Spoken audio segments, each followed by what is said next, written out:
بسم اللہ الرحمن الرحیم۔ اگر آپ ہمارے چینل پر پہلی بار آئے ہیں تو ہمارے چینل کو ضرور سے سبسکرائب کر لیں۔ اگر کہانی پسند آئے تو ویڈیو کو ضرور سے لائک کریں، فرینڈس اور ریلیٹیو میں شیئر کریں۔ اگر کہانی نہیں پسند آتی ہے تو ڈس لائک بھی کر سکتے ہیں۔ کمنٹ میں اپنی رائے ضرور دیں کہ آپ کو کس طرح کی کہانی سننا پسند ہے۔ آپ کی پسند کی کہانی لانے کی ضرور کوشش کروں گی۔ چلیں ویڈیو کو شروع کرتے ہیں۔ اب ہر طرف شہنائیاں بج رہی تھی کیونکہ میں دلہن بن کر اپنے سسرال رخصت ہونے والی تھی۔ میں ایک حافظ قرآن لڑکی تھی، لیکن نہ جانے میری قسمت کیسی تھی یہ مجھے پتہ نہ تھا۔ پھر میں اپنے شوہر کے ساتھ رخصت ہو کر اپنے سسرال آ گئی۔ میرے شوہر کا نام عادل تھا، وہ کپڑے کا کاروبار کرتا تھا۔ میں صرف اس کے بارے میں اتنے ہی جانتی تھی، حتیٰ کہ میں نے اس کی تصویر بھی نہیں دیکھی تھی۔ نکاح ہونے کے بعد پہلی بار میں نے اسے اپنے سامنے دیکھا۔ وہ شکل و صورت سے اچھا تھا، لیکن شادی کے کچھ دن بعد ہی مجھے پتہ چل گیا کہ یہ لوگ بالکل اچھے نہیں تھے۔ نہ تو ان کے گھر کا ماحول اچھا تھا اور خود عادل بھی ایک آوارہ مزاج قسم کا نوجوان تھا۔ میری شادی ایک ایسے انسان سے ہو گئی تھی جو بے انتہا عیاش تھا۔ ان سے میرے گھر والوں کا آنا جانا بھی پسند نہیں تھا۔ اگر ذرا سے بھی دیر ہو جاتی کھانے میں تو وہ برتن اٹھا کر پھینک دیا کرتا تھا۔ میں حیران تھی کہ آخر مجھے کس بات کی سزا ملی تھی جو میرا نصیب ایسے انسان سے جڑ گیا تھا۔ وہ مجھے میرے گھر والوں سے بھی ملنے نہیں دیتا، پھر میں کس سے شکایت کرتی؟ اب گھٹ گھٹ کر سسرال میں زندگی گزارنے لگی۔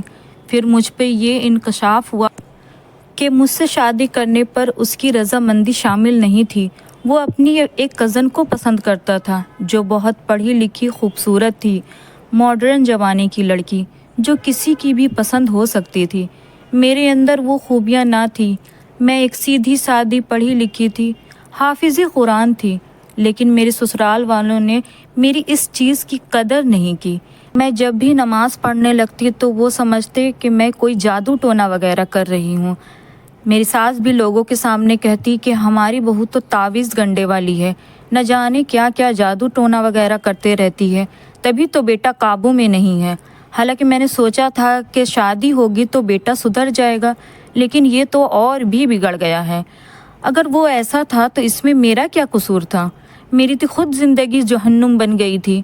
اب میں دن رات روتی رہتی، ایک پل بھی مجھے سکون نہیں مل رہا تھا۔ پھر جلد ہی مجھے یہ خوشخبری ملی کہ میں حاملہ ہوں۔ اب تو میں اور دن رات آنسو بہاتے رہتی۔ ایسے ماحول میں رہ کر ایسا لگتا کہ جیسے میں پاگل ہو جاؤں گی۔ پھر ایک دن میں حیران رہ گئی جب مجھ سے ملنے کوئی آیا۔ میری ساس بلند آواز میں مجھے پکار رہی تھی۔ جیسے ہی میں باہر گئی تو سامنے بیٹھی ایک عورت کو دیکھ کر میں حیران رہ گئی۔ اس عورت کو بھلا میں کیسے بھول سکتی تھی؟ پھر میں اسے لے کر اپنے کمرے میں آ گئی۔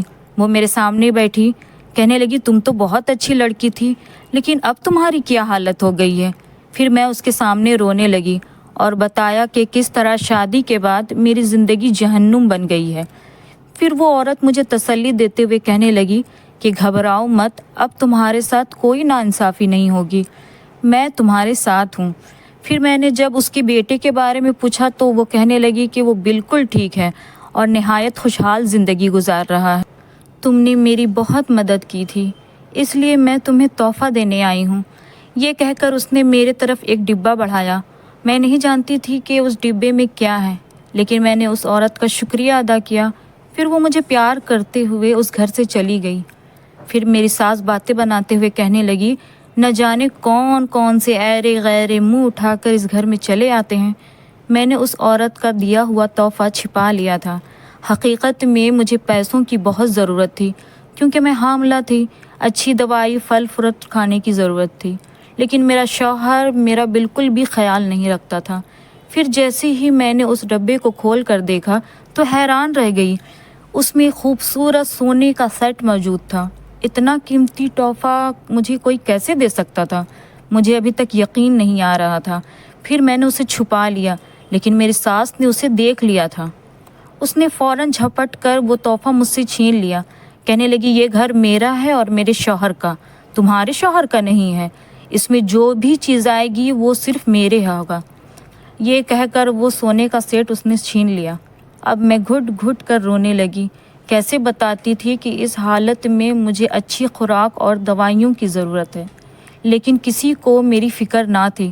دل چاہتا تھا کہ میں واپس اپنے میکے چلی جاؤں۔ پھر خیال آتا کہ امی ابو کو کتنی تکلیف ہوگی جب وہ میری ایسی حالت دیکھیں گے۔ پھر ایک دن میں گھر کی صفائی کر رہی تھی جب اچانک میرا پیر پھسلا اور میں نیچے جا گری۔ جب تک ہسپتال لے کر گئے میرا بچہ دم توڑ چکا تھا، وہ اس دنیا میں آنے سے پہلے ہی مر گیا تھا۔ میرے اوپر تو قیامت ٹوٹ پڑی، لیکن میرے شوہر کو پھر بھی پرواہ نہیں تھی۔ ساس سب کے سامنے کہنے لگی، اس نے جان بوجھ کر ایسا کیا، یہ ہماری نسل کو آگے بڑھانا ہی نہیں چاہتی تھی۔ پوری رات میں بستر پر لیٹ کر روتی رہی، کوئی بھی میری دیکھ بھال کرنے والا نہیں تھا۔ پھر امی مجھے اپنے ساتھ لے گئیں۔ جب بھائی نے اور ابو نے یہ حالت دیکھی تو انہوں نے فیصلہ کیا کہ میری اس شخص سے جان چھڑوا دیں گی، کیونکہ وہ شخص میرے قابل نہیں ہے۔ میں بھی یہی چاہتی تھی، لیکن پھر میری ساس اور میرا شوہر آئے اور معافی تلافی کرنے لگے۔ ایک بار پھر مجبور ہو کر میں ان کے ساتھ آ گئی، لیکن شاید میرا شوہر مجھ سے بدلہ لینا چاہتا تھا، اسی لیے اس دن اس نے مجھ پر ظلم ستم کے پہاڑ توڑ ڈالے۔ پھر مجھے آدھی رات کو گھر سے نکال دیے۔ میں بے آرو مددگار گلیوں میں بھٹک رہی تھی۔ میرے پاس تو اتنے پیسے بھی نہیں تھے کہ رکشے میں اپنے ماں باپ کے گھر چلی جاتی، لیکن ابھی اس سنسان سی گلی میں اکیلے بیٹھی خوف سے کانپ رہی تھی جب دور سے آتا ہوا مجھے ایک نوجوان دکھائی دیا۔ وہ نرمی سے کہنے لگا، آپ یہاں کیوں بیٹھی ہیں؟ کس نے آپ کے ساتھ ایسا کیا ہے؟ میں نے روشنی میں اس کی شکل پہچان لی۔ یہ تو وہی شخص تھا جسے میں دم کرنے جاتی تھی۔ میں اسے دیکھ کر حیران رہ گئی۔ کہنے لگا کہ آپ کے پاس کوئی ٹھکانہ نہیں ہے تو آپ میرے ساتھ چلیں۔ دیکھیں، دنیا میں جو انسان غلط کرتا ہے اس کے ظلم کے خلاف آواز اٹھانی چاہیے، ورنہ وہ آپ پر حاوی ہو جائیں گے۔ وہ کہہ کر وہ مجھے اپنے ساتھ لے گیا۔ میں ڈر رہی تھی کہ کہیں کوئی مجھے اس کے ساتھ جاتا ہوا نہ دیکھ لے۔ پہلے ہی میرا وجود زخموں سے چور چور ہو رہا تھا۔ اب میں یہ نہیں چاہتی تھی کہ لوگ میرے کردار پر انگلیاں اٹھائیں، لیکن پھر بھی آدھی رات کو اس کے سوا کوئی چارہ نہیں تھا کہ میں اس کے ساتھ اس کے گھر چلی جاتی، اور وہاں یقیناً اس کی ماں بھی ہو گئی جو چند دن پہلے مجھ سے ملنے میرے گھر آئی تھی۔ وہ مجھے اپنے گھر لے کر آ گیا۔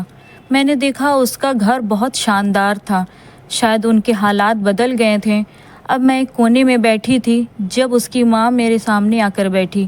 کہنے لگی، بیٹا، میں ہی اسے لینے کے لیے تمہارے پاس بھیجا تھا۔ دراصل میں تمہاری مدد کرنی چاہتی تھی۔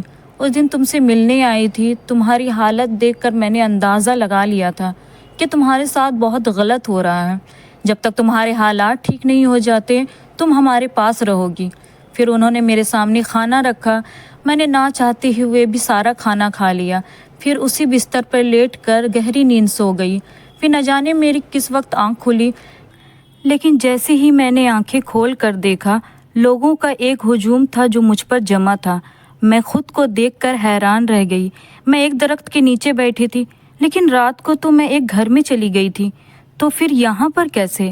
میں ہکا بکا سی ان سب لوگوں کی شکل دیکھ رہی تھی۔ پھر ایک بڑی عمر کا آدمی مجھے کہنے لگا، بیٹا کون ہو تم اور یہاں کیسے بیٹھی تھی؟ دیکھو یہ جگہ ویران ہے، تمہارا یہاں رہنا ٹھیک نہیں ہے۔ میں خود نہیں جانتی تھی کہ میں یہاں کیسے پہنچی۔ مجھے لانے والا وہ نوجوان اور اس کی ماں کہاں گئے؟ یہاں پر تو ان کا گھر تھا۔ اب میں پاگلوں کی طرح چاروں طرف دیکھ رہی تھی۔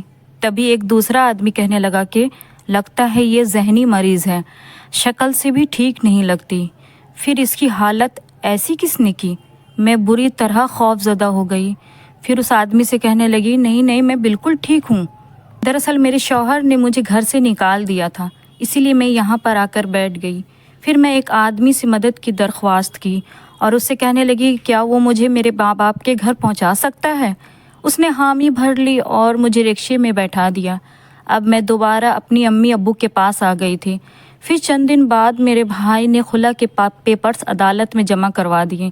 انہوں نے فیصلہ کر لیا تھا کہ اب اس شخص کے ساتھ نہیں بھیجیں گے، بھلے وہ کتنے پاؤں پکڑ لے۔ اس لڑکی کے ساتھ آگے کیا ہوا یہ جاننے کے لیے اس کی کہانی کو ضرور سنیں۔ ملتے ہیں نیکسٹ پارٹ کے ساتھ، جب تک کے لیے اللہ حافظ۔